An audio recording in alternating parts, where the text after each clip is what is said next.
Hello there. My name is Adam Greenfield, and I'm a Rethink 35 co-founder and a proud East Austin resident. We're here today to discuss I-35 and why its future is so important for all of us. We are going to discuss the Rethink 35 campaign and why the highway to boulevard solution holds so much promise for our city and for our region, and why it aligns with the fundamental values that we all share. We are going to discuss that crucial question: what will happen with all the traffic? You will be a pro on that by the end. And lastly, I'm going to invite you to get involved with the Rethink 35 Highway to Boulevard campaign. So let's begin. So this is I-35, and specifically the region we're talking about is I-35 from SH-45 south in Creedmoor to SH-45 north in Round Rock. It's about an 8-mile stretch. It's the stretch that the current conversation around I-35 in Austin concerns. This was built in 1962. People felt very differently about highways in 1962. They were largely an unproven thing, but now we've had 60 years to live with highways, and we're a lot wiser about them. We're a lot wiser about the impacts they have. We're a lot wiser about the promises and the failed promises.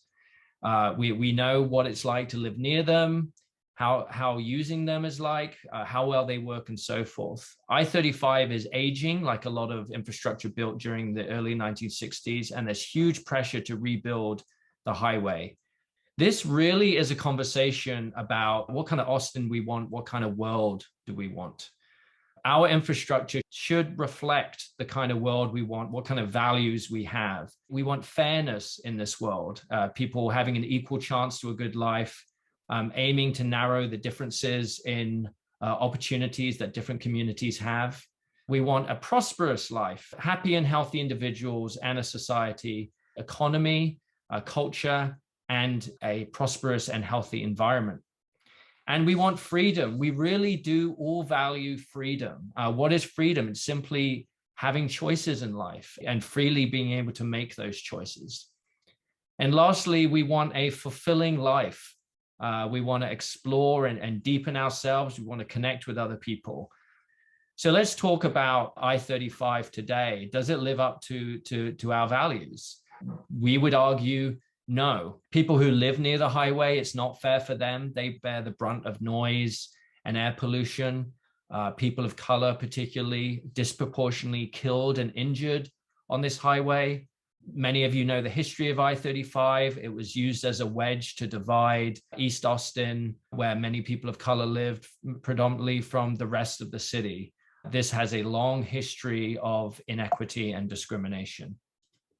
Does this bring prosperity? Well, certainly people use it to access the things that they need, but this highway is also extremely dangerous. A quarter of all traffic deaths in Austin happen on I-35. Land which could be producing tax revenue that pays for the city services we all value is being used for a highway that produces no revenues at all.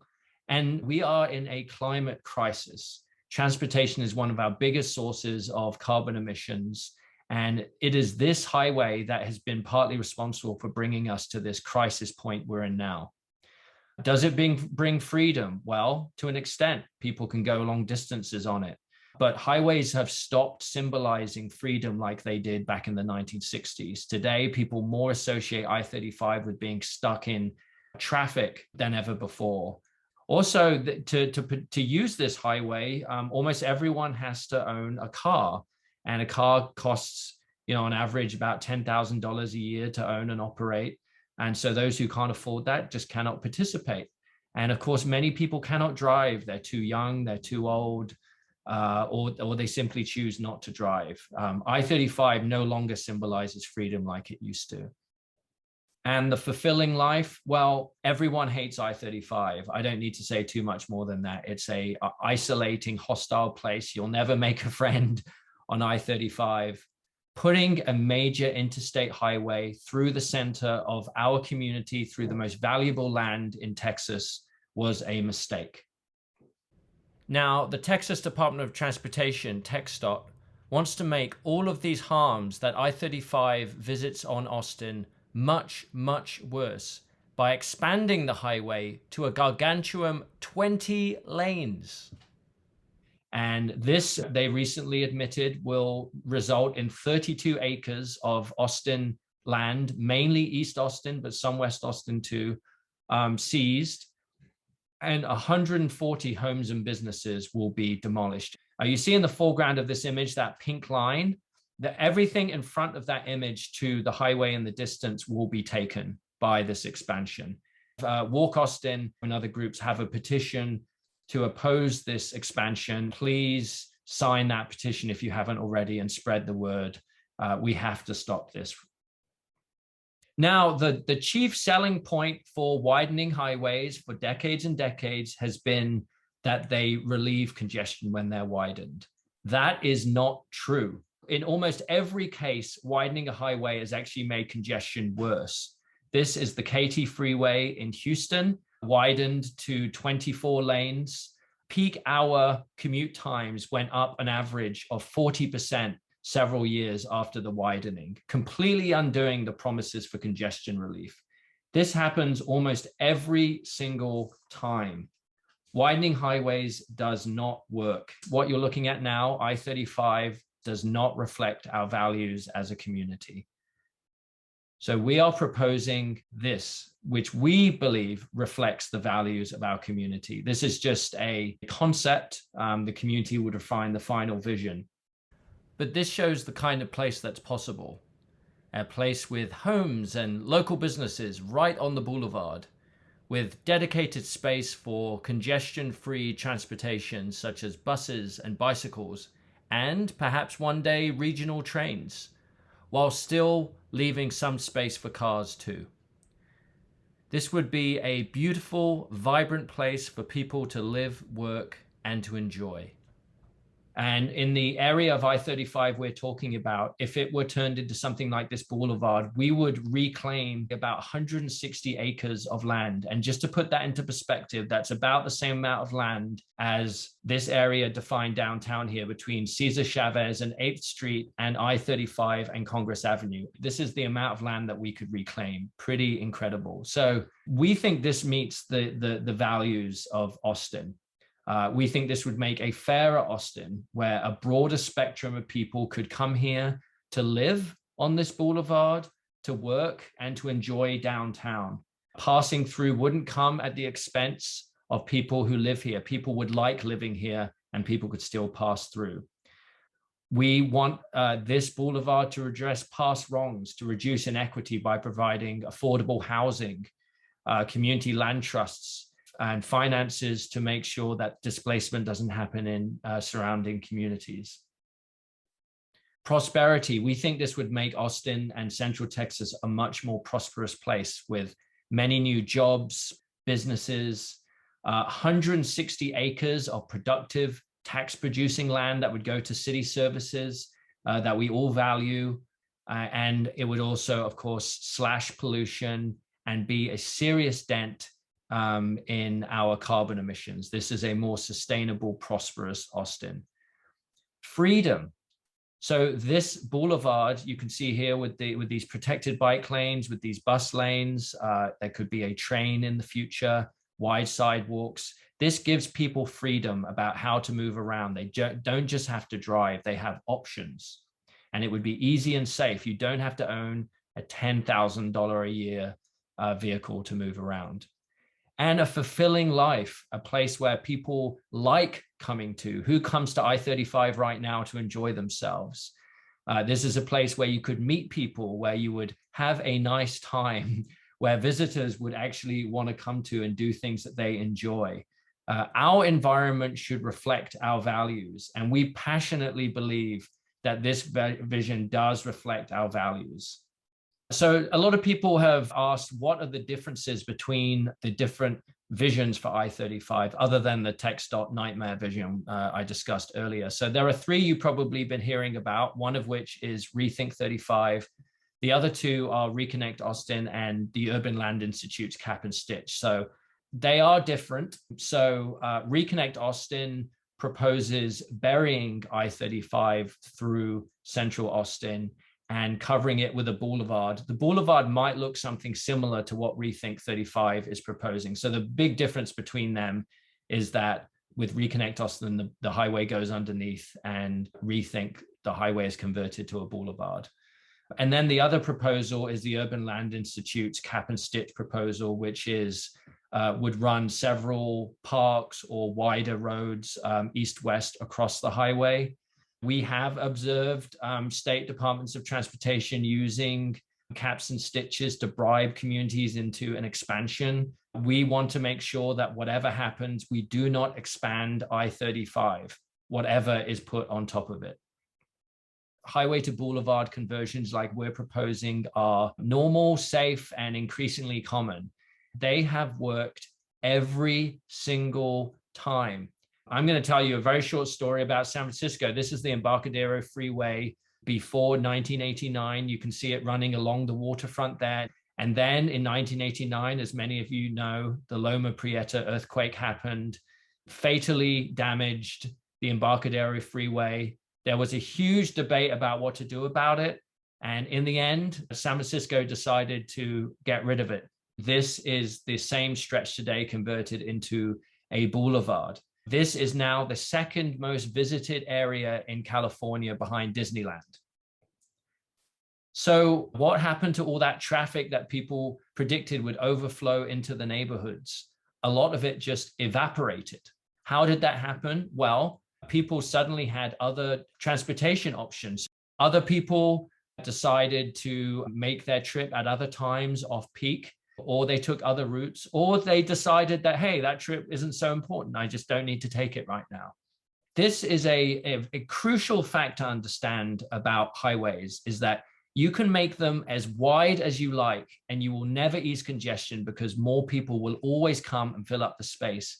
And you can make highways as small as you want, and that also will not worsen congestion because people will change their habits to accommodate that. It's pretty incredible. Rochester, New York, the inner loop, which was a trench, is being converted into a boulevard, and you can see that here. It's already, even before it's finished, brought a tenfold return on investment by doing this. It's been a huge success, and now Rochester is removing more of its inner loop to increase the benefits. This is Harbor Drive, Portland, Oregon in the 1960s, their highway that ran along the waterfront. Again, a place that people drove through but never came to. And then it was transformed into this, a beautiful riverfront park with these cherry blossom trees. This has been cited as one of the top 5 places in the country to come and enjoy cherry blossoms. In all 3 examples, no one, once these changes were made, ever wanted to go back to the old way. Even those who were scared that there would be some kind of nightmare scenario, it never happened. It was a huge success every time. And that's why more and more cities are officially studying removal. And in many other cities, removal has been proposed. So the big question, how would this work in Austin? Maybe it worked in every other city that's ever done it, but maybe Austin is the exception in history and it won't work here. It will, in fact, work. There are 3 main ways that this would work and that the traffic overflow nightmare scenario wouldn't happen. The first reason is, let's look at this map of the Austin area here. You see I-35, the blue line going through Austin, and to the east you see SH-130, the red line going around town. Now, SH-130 was built as a way to drive around Austin. It's a detour highway. That's what it was built for. That's what TxDOT said it was for. And this is actually the normal way that most highways going to cities function, is they get to the city limits and then they go around town. And if you want to go through town, you take the boulevard or the business route. And Chris Riley says, the core of a city is a lousy place for a freeway. It doesn't have to be this way. Just as I-35 today goes around many cities, it could similarly go around central Austin, and its current path could be redesigned as a business route. This is the norm. You can see a business route I-35 sign in Kyle there. This happens up and down the state. This is the default. And so what we're proposing is just to do what all those other cities in Texas are doing. This is Laredo. This is what it looks like there, the I-35 business route. Okay, so the second reason that this would work goes to the concept of alternatives. So people say, well, Texans love their cars. Don't you hear that all the time? People say that. Sure, but in a recent survey by Move ATX, they found that nearly 55% of Austinites want to get around in a way other than a private car. That is the fact. The stereotype of Texans clinging on to their cars for dear life is a false stereotype. In fact, many Austinites would rather get around in a more pleasant way. In San Francisco, that was made possible by very good public transportation. Well, thankfully, Project Connect came right in the nick of time. We have approved a $7 billion public transportation improvement plan. As we remove I-35 through Austin, we will have wonderful alternatives that people could use instead. The timing is very fortunate. And the third way the boulevard would work in the context of traffic, and what we've seen in every other highway to boulevard project, is simply that people who drive would still have freedom of choice. Many would still drive the same route. Others would take different routes during peak traffic. And some would decide the trip could wait for another time and perhaps enjoy some quality time like the man in this photo. But the main point is that highway removals have always improved mobility and never the opposite. So these are the three main ways that this would work in Austin. Non-local traffic would go around town, not through it. Many people would gladly choose to stop driving and take other mobility options. And many people would continue to drive, and they would choose to drive at other times or take other routes. This is what's happened in every other city. This is a very common scenario, and it happens every single time. In fact, it is so common that in June, the White House embraced this approach. This is not some pie in the sky radical scheme. This is so sensible that the office of the president has embraced this, saying the highways to boulevards movement has already seen 18 cities either replace or commit to replace a freeway with more urban and accessible streets, cities like Rochester. President Biden's proposed investment will fund and accelerate reconnecting neighborhoods across the country. The White House is waiting for us to do the organizing. They can't do everything for us, but they are ready to support us once we have built the political support that hopefully some of you here today are going to get involved and help do.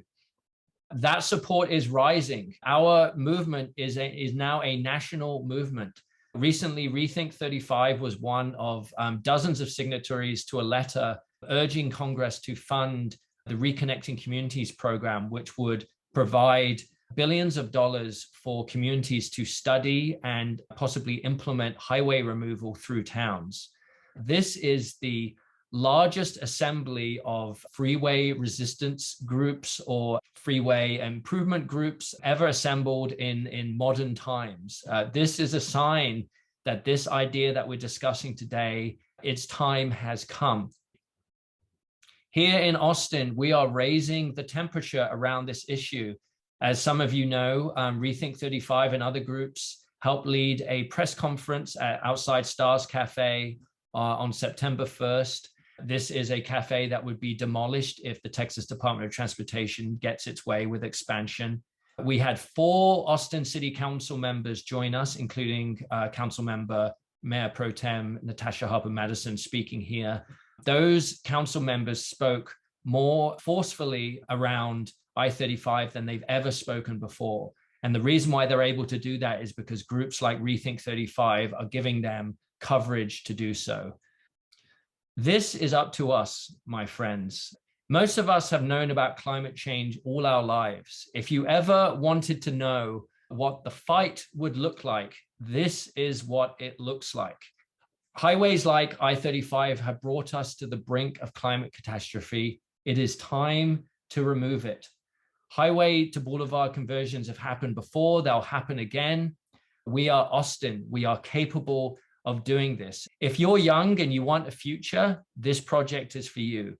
If you're older and you want to pass on a better life to the next generation, this is for you. If you want a better world, period, this is for you. Every one of us has a role to play in this fight.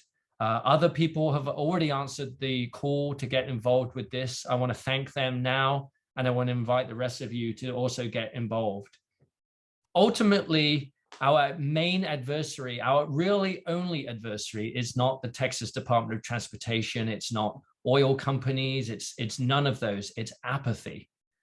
Do we want the image on the right, TxDOT's nightmare expansion plan, or do we want a place that will make our lives fulfilling in many ways? So please get involved. If you want to volunteer for this campaign, please email us at rethink35atx@gmail.com, or you can visit rethink35.com. There you'll find our petition. Please sign that petition. Please get involved. Whether you have half an hour a week or more, there is a place for you in this campaign. So there we have it. Thank you so much for watching. Thank you for your interest in Rethink 35. Tell all your friends about our campaign and come and join us. Get involved. Have a great day.